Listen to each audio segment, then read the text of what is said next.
Hello and welcome to the Eastern Idaho Planning Briefing for Friday, August 14th. Here's what you'll see in this presentation. We have borderline red flag conditions in southern Idaho. The humidity is definitely there. However, the winds are likely to stay weak enough just below our red flag threshold here in the Great Basin. However, there is an extended heat wave that starts over the weekend. By Monday, temperatures will be near 100 in the lower elevations. And this heat wave could last through as late as August 26th. So this is for a couple of weeks, very nearly.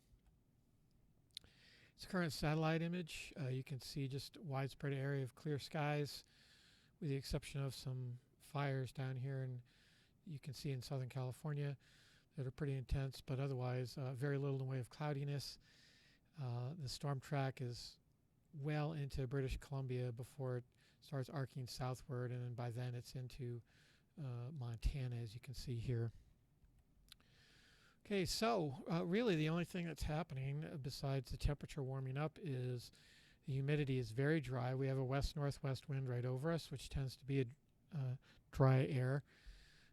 And so for the next week here, humidity will be getting in many locations below 15%, and that is outlined by whenever it says humidity in yellow. And then you can see on Monday, humidity does increase in the central Idaho mountains along our border with Montana. However, the heat is way up. That's when we should be reaching 100 degrees down in the valley. And so there's a possibility you could see some heat advisories as well as this low humidity. And then on Tuesday, there's a little bit of a break as some clouds maybe move across, and as a ridge that causes all this heat does retreat a little bit to the south. So we'll see. That's still a long ways off. That could end up being a warm day, though, as well. So the rest of the presentation will just be showing you what's happening with the temperatures and the humidity, and later on with the winds. So here's the high temperature for today.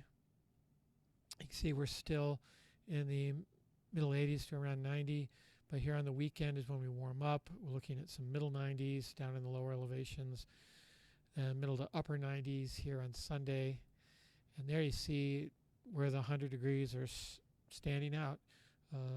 Near 100 in Pocatello, Blackfoot 98, Idaho Falls 98, Burley should be at 100, even Sun Valley at 95. And you can see sort of the surge of warm air. It does cool off a little here for Tuesday. Then for today, very dry conditions over the Arco Desert all the way through Craters of the Moon. And that actually spreads and becomes lower on Saturday. And Sunday, fairly low. Again, mostly though in the Snake River Plain and Eastern Magic Valley.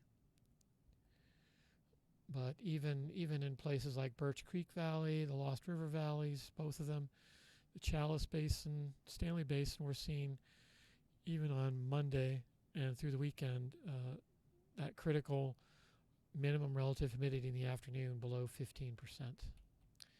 Here on Tuesday, you can see it starts to let up a little bit, especially in the central Idaho mountains.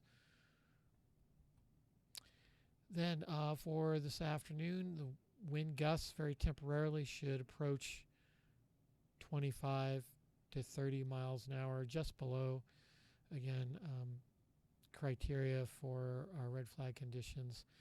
And you can see here, now these are gusts, not the sustained winds, but now they're staying below 24 miles an hour for the most part in almost all locations, and that wouldn't create a red flag situation anywhere.